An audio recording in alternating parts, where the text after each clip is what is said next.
வணக்கம் யூடியூப் நேயர்களே. சென்னையில் நடிகர் திலகம் சிவாஜி கணேசனுக்கு சொந்தமாக ஒரு திரையரங்கு இருந்ததையும் அதன் பெயர் சாந்தி என்பதையும் அவருடைய ரசிகர்கள் மட்டுமல்ல தமிழ் உலகே அறியும். அதே நேரம் தஞ்சையில் அவர் பிறந்த மண்ணில் அவருக்கு சொந்தமாக தியேட்டர் இருந்தது என்பதை பலரும் அறிய மாட்டார்கள். சென்னையில் ஒரு திரையரங்கு விழா நடந்தது. அன்றைய முதலமைச்சரும் நடிகர் திலகமும் அதில் பங்கேற்றார்கள். அது ஒரு திரையரங்கு விழா என்பதால் அன்றைய முதலமைச்சர் பேச்சின் இடையே சாந்தி தியேட்டர் பற்றி குறிப்பிட்டார். அந்த தியேட்டரின் பிரம்மாண்டத்தின் மீது இப்போதும் அவருக்கு ஒரு காதல் உண்டு. தம்பி சிவாஜி கணேசன் சாந்தி தியேட்டரை போன்று அவருடைய பிறந்த ஊரில் ஒரு திரையரங்கை கட்ட வேண்டும் என்று தன்னுடைய ஆசையை வெளிப்படுத்தினார். உடனே அதற்கு பதிலளிக்கும் விதமாக மேடையில் அமர்ந்திருந்த நடிகர் திலகம் சிவாஜி கணேசன் கண்டிப்பாக அவருடைய ஆசையை நிறைவேற்றுவேன் என்றார். அதை கேட்டு அங்கு இருந்தவர்கள் கைதட்டி ஆரவாரம் செய்தார்கள். அதன்படி ஒரு நாள் தஞ்சாவூரின் மையப்பகுதியில் தியேட்டர் கட்டும் பணியை நடிகர் திலகம் சிவாஜி கணேசன் தொடங்கினார். தஞ்சை ஆபிரகாம் பண்டிதர் சாலையில் சுமார் 1 ஏக்கர் 15 சென்ட் பரப்பளவு நிலத்தில் இரட்டை தியேட்டர்கள் கட்டப்பட்டு வந்தன. கட்டிடப் பணிகளை சிவாஜியின் தம்பி வி.சி. சண்முகம் முன்னின்று கவனித்து வந்தார். சிவாஜியின் விருப்பப்படி அந்த இரட்டை திரையரங்கம் கட்டி முடிக்கப்பட்டது.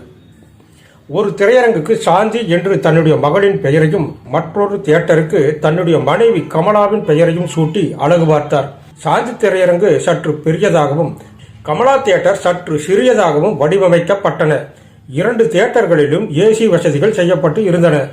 புதிய தியேட்டர்களின் திறப்பு விழாவை மிகவும் விமர்சையாக நடத்த சிவாஜி கணேசன் முடிவு செய்தார்.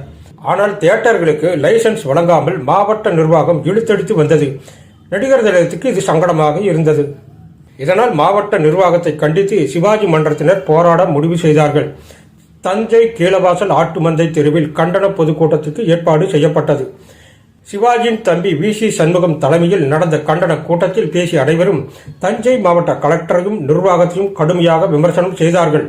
இந்த செய்தியானது அன்றைய முதலமைச்சரின் காதுகளுக்கு எட்டியது.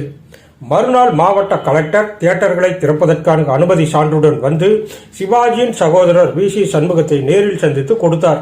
அதன் பிறகு திறப்பு விழா ஏற்பாடுகள் தடபுடலாக நடக்கத் தொடங்கின. அன்றைய முதலமைச்சரையே அழைத்து புதிய தியேட்டர்களை திறப்பதென முடிவானது.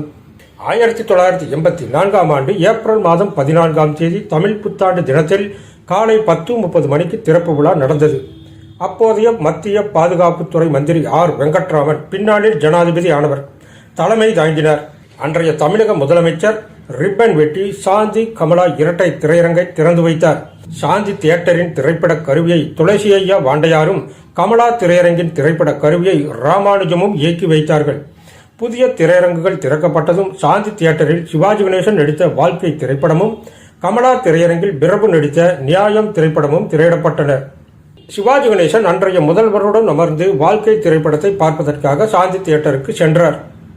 தியேட்டர்கள் திறப்பு விழாவில் நடிகர்கள் மேஜர் சுந்தரராஜன், வி.கே. ராமசாமி, விஜயகுமார், நம்பியார், இயக்குனர் பாரதி ராஜா, தயாரிப்பாளர் சித்ரா லட்சுமணன், நடிகைகள் மஞ்சுளா, சுஜாதா, மனோரமா என ஏராளமான திரைப்பட கலைஞர்கள் கலந்து கொண்டார்கள். அவர்களையெல்லாம் முதல்வர் கூப்பிட்டு, என் தம்பி வீட்டு விழாவுக்கு வந்திருக்கீங்க, எல்லோரும் சாப்பிட்டு விட்டுத்தான் போகணும், நான் எல்லோருக்கும் பந்தி பரிமாறுவேன் என்று அன்போடு அழைத்தார். சூரக்கோட்டையில் உள்ள சிவாஜி கணேசனுக்கு சொந்தமான பண்ணையில் நண்பகல் சுவையான விருந்துக்கு ஏற்பாடு செய்யப்பட்டிருந்தது. தியேட்டர் திறப்பு விழாவில் பங்கேற்ற முக்கிய பிரமுகர்கள், நடிகைகள் அனைவரும் அந்த விருந்தில் பங்கேற்றார்கள்.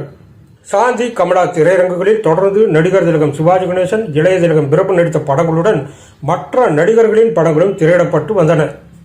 இவ்வாறாக தஞ்சைக்கு பெருமை சேர்த்துக் கொண்டிருந்த சாந்தி கமலா இரட்டை திரையரங்கம் 1995ஆம் ஆண்டு இயக்குனர் மணிரத்னத்தின் சகோதரர், திரையுலகில் ஜி.வி. என்று அறியப்பட்ட ஜி. வெங்கடேஸ்வரனுக்கு கைமாறியது. அதுவரை இரட்டை அரங்கமாக இருந்த திரையரங்கு புனரமைக்கப்பட்டு 2010 ஆண்டு முதல் 5 தியேட்டர்களாக மாற்றப்பட்டது. புதிதாக உருவாக்கப்பட்ட ஒரு திரையரங்குக்கு சிவாஜி என்று பெயரிடப்பட்டது. அதன்படி சாந்தி, கமலா, சிவாஜி, ஜி.வி. கோல்டு என 5 திரையரங்குகள் அடங்கிய அந்த வளாகம் ஜி.வி. ஸ்டுடியோ சிட்டி என்ற பெயர் மாற்றத்துடன் இயங்க தொடங்கியது. என்னதான் பெயர் மாற்றினாலும் இன்னமும் அதற்கு சாந்தி கமலா என்ற பெயர்தான் ரசிகர்களிடம் விளங்கி வருகின்றது. தற்போது இந்த திரையரங்க வளாகம் வேல்ஸ் பிலிம்ஸ் நிறுவனத்தின் கைவசம் சென்றதுடன் தொடர்ந்து தஞ்சை ரசிகர்களுக்கு திரை விருந்தும் படைத்து வருகின்றது.